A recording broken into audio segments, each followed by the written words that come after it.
গাজা অভিমুখে ত্রাণবাহী নৌবহর global Sumud ফ্লোটিলার নৌযানগুলো আটকে দেয়া মানবাধিকারের চূড়ান্ত লঙ্ঘন বলছেন আন্তর্জাতিক বিশ্লেষকরা। তারা বলেছেন, এখন দেখার বিষয় ইসরায়েলের বিরুদ্ধে অন্যান্য দেশ কি ব্যবস্থা নেয়। বিস্তারিত জারিন নাজরিনের রিপোর্টে।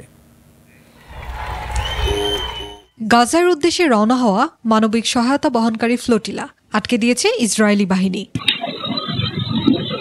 বিশেষজ্ঞরা বলছেন, এটি শুধু মানবিক বিপর্যয় নয়, বরং মানবাধিকারের চূড়ান্ত লঙ্ঘন। 44টা নৌযানকেই যতটুকু আমরা জানতে পেরেছি সেটা হচ্ছে ইসরায়েলি সেনাবাহিনী, নৌবাহিনী তারা সেটাকে ইন্টারসেপ্ট করেছে, তারা আটকে দিয়েছে।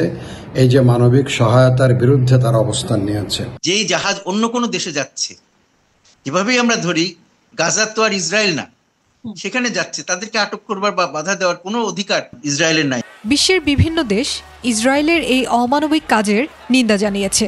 তবে শুধু প্রতিবাদ যথেষ্ট নয়, নেওয়া উচিত আন্তর্জাতিক আদালতে মামলা করার মতো উদ্যোগ।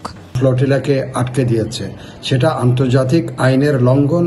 আন্তর্জাতিক সমুদ্র আইন যেটা আছে বা সামুদ্রিক সীমারেখা যেটা আছে, সেটার বাইরে গিয়ে কেউ যদি হস্তক্ষেপ করে তাকে কিন্তু দোষারোপ করে আন্তর্জাতিক আদালতে তার বিরুদ্ধে বিচারের ব্যবস্থা করতে পারে। কোনো কোনো দেশ বলেছে তাদের বিরুদ্ধে আইনি ব্যবস্থা নিবে, তাদের সাথে যেসব সম্পর্ক আছে বাণিজ্য ইত্যাদি সেগুলো সাময়িকভাবে বন্ধ করে দিতে পারে ইত্যাদি নানান কথা নানান জনে বলছে।